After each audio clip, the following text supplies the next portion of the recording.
Pada kesempatan kali ini masih bersama dalam acara Belajar Tajwid Semakin Mudah Membaca Al-Quran. Kita akan membahas tentang bagaimana cara melafalkan huruf Qaf dengan baik dan benar. Seperti kita ketahui bahwa huruf Qaf ini makhrajnya adalah di pangkal lidah, dan sifat yang dimiliki oleh huruf Qaf atau sifat lazimahnya, yang pertama ketika melafalkan nafas harus tertahan atau jahar.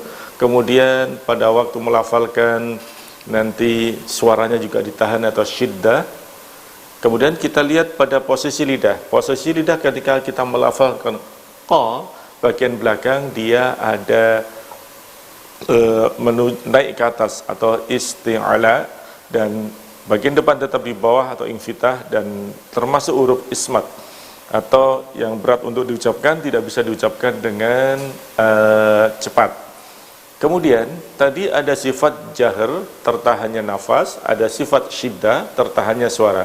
Gabungan antara jahar dan syiddah nanti akan membentuk qalqalah. Apa itu qalqalah? Qalqalah adalah suara tambahan yang kuat setelah menekan makhraj. Jadi intinya ditekan dulu makhrajnya, kemudian dia akan memantul. Jadi suara tambahan yang kuat, dan pantulannya ini tidak disengaja, tetapi memang terpantul dengan sendirinya. Itulah qalqalah. Baik, kalau kita perhatikan, karena ada di ujung di pangkal lidah, pada waktu melafazkan qa, maka pangkal lidah naik mengenai ke langit-langit, yaitu langit-langit yang lunak. Langit-langit mulut lunak ini ketika kita raba, tidak ada tulangnya di situ. Disitulah letaknya makhraj huruf Qaf, yaitu pangkal lidah mengenai langit-langit lunak. Baik, akan kita praktekkan. Qaqiku baq. Nah, kecenderungan ketika memantul itu nanti bisa yang jumhur, yaitu cenderung kepada fathah. Qaqiku baq, baq, semacam itu. Ada nanti yang sebagian membaca qaqiku baq. Nah, kita tidak menggunakan itu, tapi yang cenderung kepada fathah. Tapi kalau misalnya ada yang membaca dengan cenderung kepada dhammah, itu masih dibenarkan menurut sebagian ulama. Tapi jangan menggunakan yang cenderung kepada kasrah. Qaqiku baq. Nah, bukan gitu, baq, baq. Itu yang pertama. Kemudian mari kita nadhamkan. Uqang. Nah, karena dia ada di pangkal lidah mengenai langit-langit lunak, maka suara dengungnya berbeda. Uqang qaniqaqna minal muqani maqiqan qaniqa. Uqang qaniqaqna minal muqani maqiqan qaniqa. Jangan maju dulu maqi, tidak semacam itu. Maqi yang dimainkan adalah posisi lidah. Maqiqan qaniqa. Nah, ada ketiga. Uqan qaniqaqna minal muqani maqiqan qaniqa. Kita praktekkan melalui ayat di dalam Al-Quran. Bismillahirrahmanirrahim. Alladzina yu'minuna bil ghaibi wa yuqimunas salah wa yuqi, tidak boleh terlalu memantulnya seperti semacam surat yang terpatahkan. Yuqi itu terlalu berlebih. Wa yuqimunas salata wa mimma razaqnahum yunfiqun. Wa yuqimunas salata wa mimma razaqnahum yunfiqun. Semacam itu. Baik, lanjutnya. Inna masala Isa indallahi kamathali Adam khalaqahu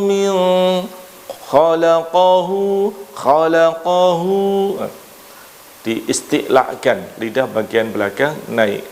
khalaqahu min turabin khalaqahu min turabin thumma qala lahu kun fayakun.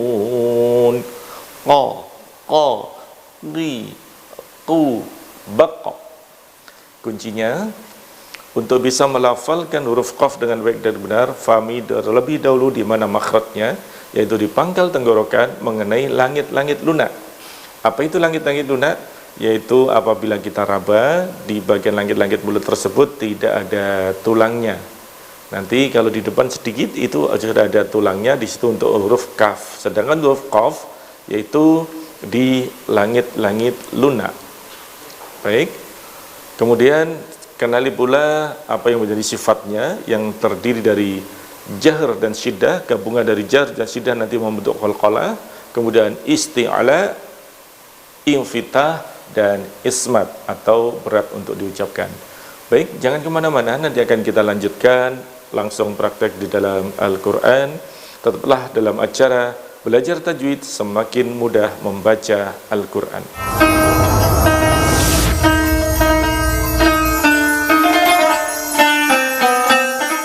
Ada 6 bagian pokok yang berkaitan dengan sejarah Nabi Muhammad SAW. Ada nanti bagian tertentu khusus membahas tentang sejarah singkat tentang kekhilafahan Sayyidina Abu Bakar, Sayyidina Umar, Sayyidina Uthman, Sayyidina Ali yang dikenal dengan Al-Khulafa Ar-Rasyidun. Bagian pertama itu apa? Bagian pertama yang akan kita pelajari di kitab ini adalah Al-Muqaddimat, pendahuluan. Di negara Palestina hiduplah sebuah keluarga, yaitu keturunan daripada Nabi Ishak bin Ibrahim alaihissalam, di mana Nabi Ishaknya adik-adik akhirnya mempunyai seorang anak, yaitu Nabi Yakub. Dan Nabi Yakub pun mempunyai seorang anak yang juga menjadi nabi, yaitu Nabi Yusuf alaihissalam. Maka para ulama menyebut ini adalah rantai emas.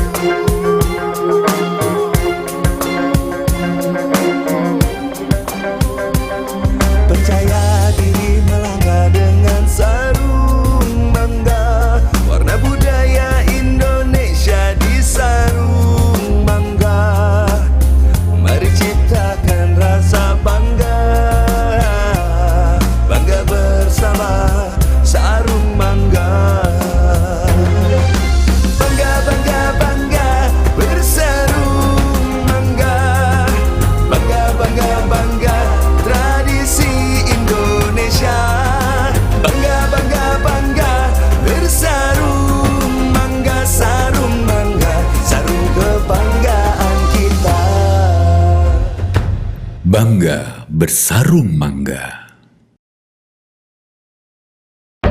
Lembaga Pengembangan Dakwah Al-Bahjah di bawah asuhan Buya Yahya menghadirkan sebuah channel televisi yang menyajikan program-program Islami yang mendidik, inspiratif, serta memberikan nilai hiburan yang sejuk dan penuh hikmah. Ya Allah, ampuni dosa kami. Ya Allah, kami takut alam barzahmu. Ya Allah, ya Allah, setelah ini ya Allah, siapapun ya Allah yang mendengar suara ini ya Allah, jadikan kami mudah untuk bertemu di dunia dalam kemuliaan ya Allah. Bertemu dan bertemu dalam kemuliaan. Dan seperti Engkau telah pertemukan jasad kami saat ini, pertemukan hati kami dalam cinta karenamu ya Allah. Di Mekah sana ada satu bangunan suci bernama Baitullah Ka'bah yang selalu didatangi dan diziarahi oleh orang-orang di penjuru dunia. Saksikan Al-Bahjah TV.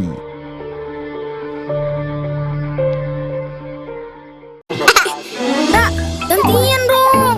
Tadi janjinya satu video. Kamu kan udah nonton dari tadi. Sekarang giliran Ustaz. Iya, sebentar. Ini masih satu video, Kak. Gak bisa. Pokoknya gantian. Belum selesai, Kak. Udah lewat dari 10 menit. Belum selesai. Bentar, Ra. Sini. Kelamaan. Jangan. Sini.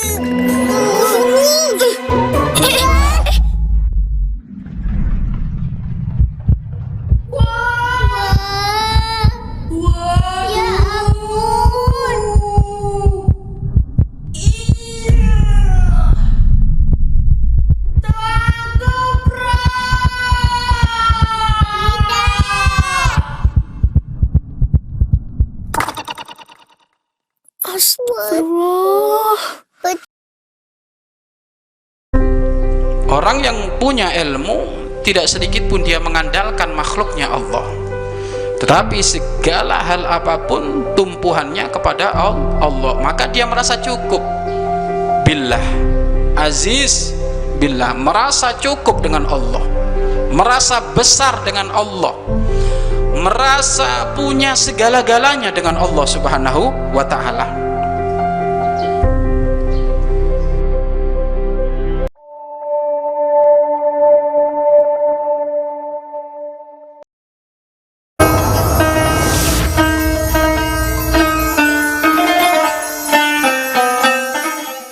Para sahabat Al-Quran, pemirsa Al-Bahjah TV dimanapun Anda berada, terima kasih masih dalam acara Belajar Tajwid Semakin Mudah Membaca Al-Quran. Baik, mari kita lanjutkan dengan mempraktekkan apa yang sudah kita pelajari, yaitu tentang fokus pada huruf-huruf yang ada di dalam Al-Quran. Kita sudah mengenal huruf-huruf halki dan huruf lisan yang ada di lidah, yaitu huruf qaf. Fokus pada huruf-huruf tersebut. Silakan dibuka surat Al-Baqarah ayat yang ke-33. Karena sebelumnya kita sudah sampai pada ayat ke-32. Kita awali dengan ta'awud dan basmalah. A'udzu billahi minasy syaithanir rajim. Bismillahirrahmanirrahim. Kita akan fokus pada huruf qaf, kemudian hamzah, ha, ain, ha, ghain, kha.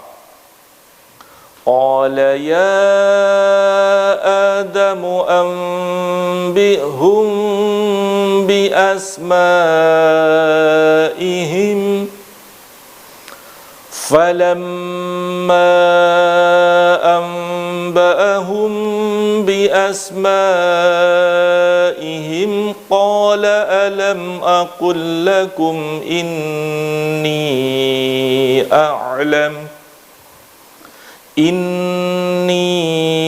أَعْلَمُ غَيْبَ السَّمَاوَاتِ وَالْأَرْضِ وَأَعْلَمُ مَا تُبْدُونَ وَمَا كُنْتُمْ تَكْتُمُونَ.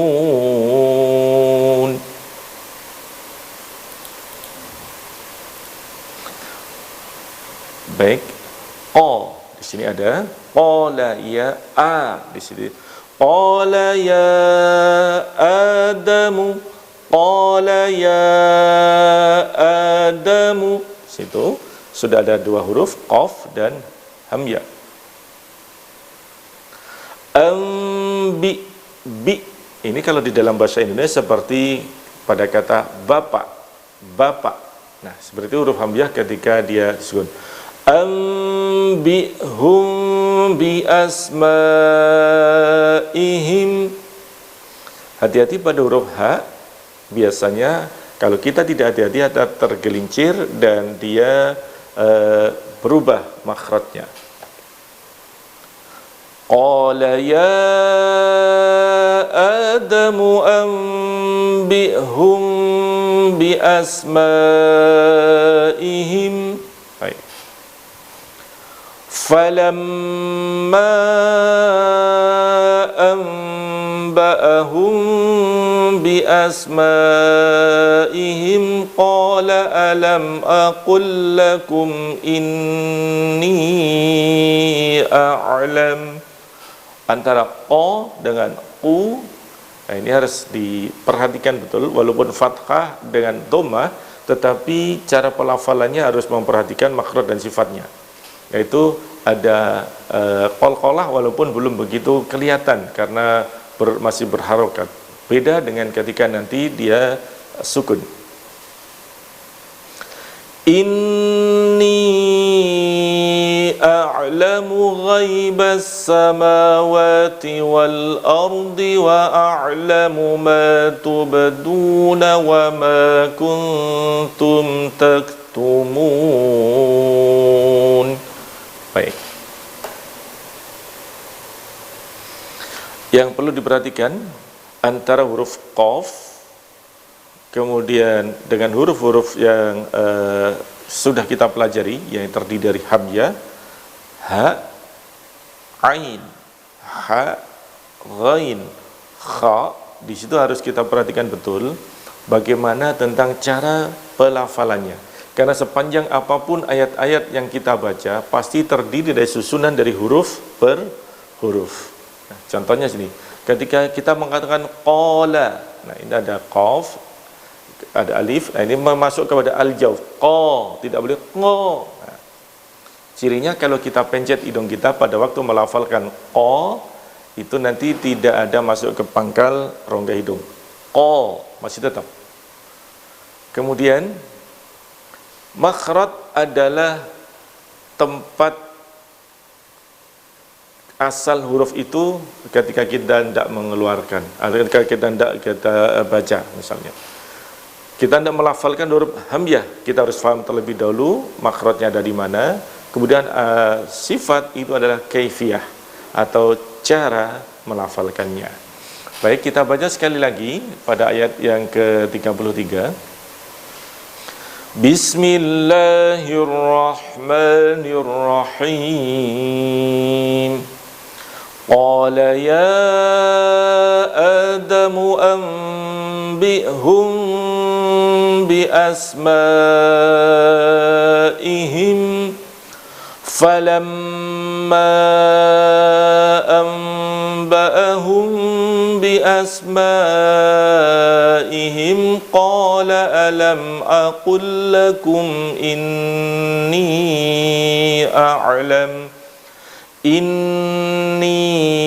أَعْلَمُ غَيْبَ السَّمَاوَاتِ وَالْأَرْضِ وَأَعْلَمُ مَا تُبْدُونَ وَمَا كُنْتُمْ تَكْتُمُونَ. Baik, yang perlu diperhatikan lagi supaya kita memperhatikan tentang tempo. Tempo adalah kecepatan kita dalam membaca. Jangan sampai antara satu ayat menggunakan tempo yang berbeda-beda. Contohnya, biasa sering terjadi kesalahan ketika ada ayat itu tidak begitu panjang, ataupun dalam ayat panjang bisa juga terjadi kesalahan, yaitu tentang bagaimana kita terlalu cepat di ujung atau di tengah, sedangkan lambat di awal. Baik, demikian tempo juga perlu diperhatikan. Nanti akan kita bahas tuntas insyaallah pada saat pembahasan tentang sifat aridah. Baik, cukup sekian. Tasdiq sadaqallahul azim. Alhamdulillah, untuk pertemuan kali ini Al-Fakir mengucapkan terima kasih dan mohon maaf atas segala kekurangannya. Kita akhiri dengan doa kafaratul majlis. Subhanakallahumma wa bihamdik, asyhadu an la ilaha illa ant, astaghfiruka wa atubu ilaik. Wassalamualaikum warahmatullahi wabarakatuh.